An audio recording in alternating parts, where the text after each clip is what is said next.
Protesters clashed with police in the streets and freeways of Los Angeles on Sunday as demonstrations over federal immigration raids stretched into a third day.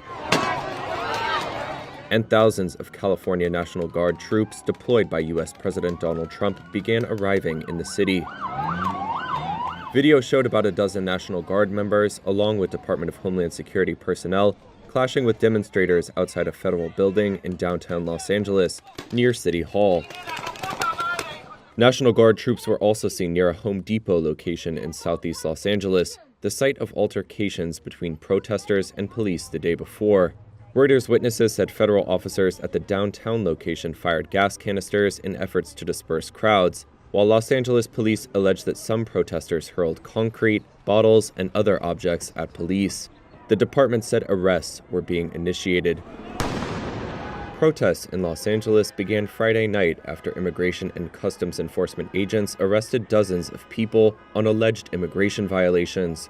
The next day, as federal security agents faced off with demonstrators, the Trump administration said it would deploy 2,000 National Guard troops to the city.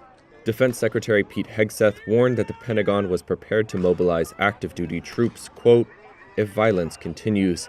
California Governor Gavin Newsom said Sunday he requested the Trump administration withdraw its National Guard deployment order, calling it unlawful. He accused Trump of trying to manufacture a crisis and violating California's state sovereignty.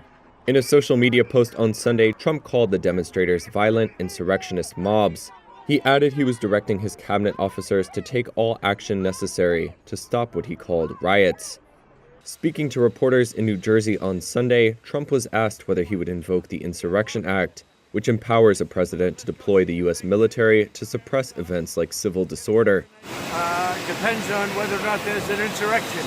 Trump's justification for the National Guard deployment cited a provision of Title 10 of the U.S. Code on the Armed Forces.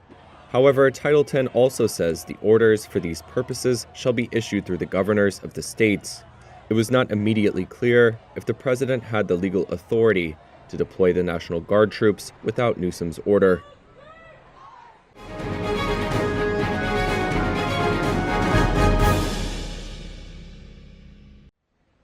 The US and China are set for a second day of trade talks in London on Tuesday. A Washington team led by Treasury Secretary Scott Bessent is negotiating with a Chinese contingent helmed by Vice Premier He Lifeng.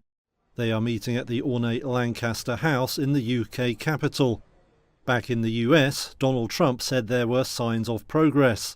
We are doing well with China. China's not easy. I think we're doing very well. They're over there now. I'm only getting good reports. The talks come amid mounting fears over what a trade war means for global growth. Figures out the day before showed Chinese exports to the US slumping by more than a third in May. Besides tariffs, the key issues in London include China's curbs on exports of rare earths. That's become a huge concern for manufacturers, with the minerals vital to all sorts of products.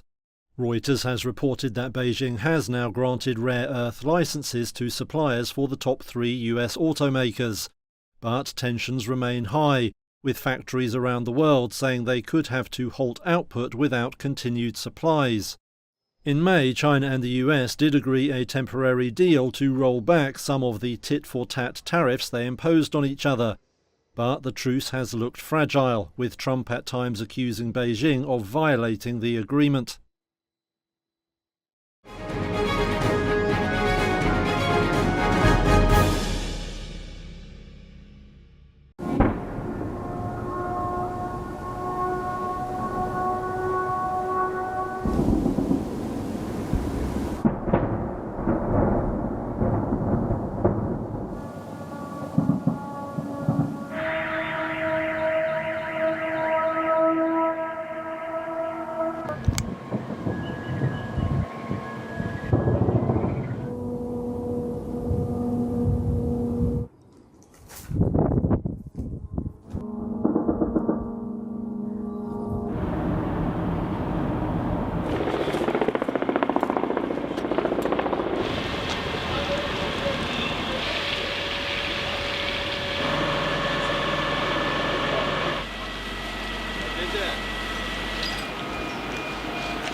Announcing today that Canada will achieve NATO's 2% of GDP target this year, half a decade ahead of schedule.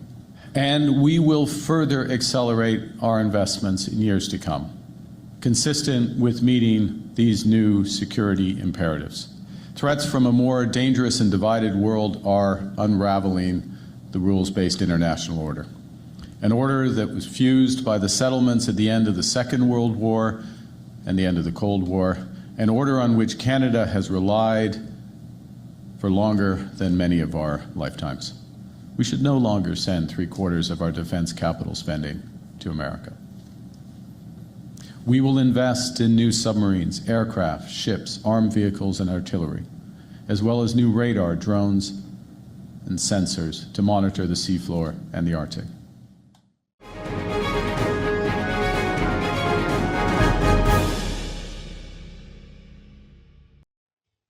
Business is booming at OpenAI. The ChatGPT maker said Monday that revenue had hit an annual rate of $10 billion as of June. That excludes large one-time deals and licensing payments by major backer Microsoft. Overall, it leaves OpenAI well on track to hit a target of $12.7 billion in revenue for 2025. That suggests it's far ahead of competitors in generating money, though they too are seeing gains. Rival Anthropic recently surpassed $3 billion in annualized revenue. But the pace of change is striking at OpenAI, which lost about $5 billion last year, and that's helping drive lofty valuations for the firm. In March, it said it would raise $40 billion in a new fundraising round led by Japanese investor SoftBank. The deal valued OpenAI at $300 billion. Since launching ChatGPT in late 2022, the outfit led by Sam Altman has rolled out a bevy of subscription offerings. By the end of March, it claimed to have 500 million weekly active users.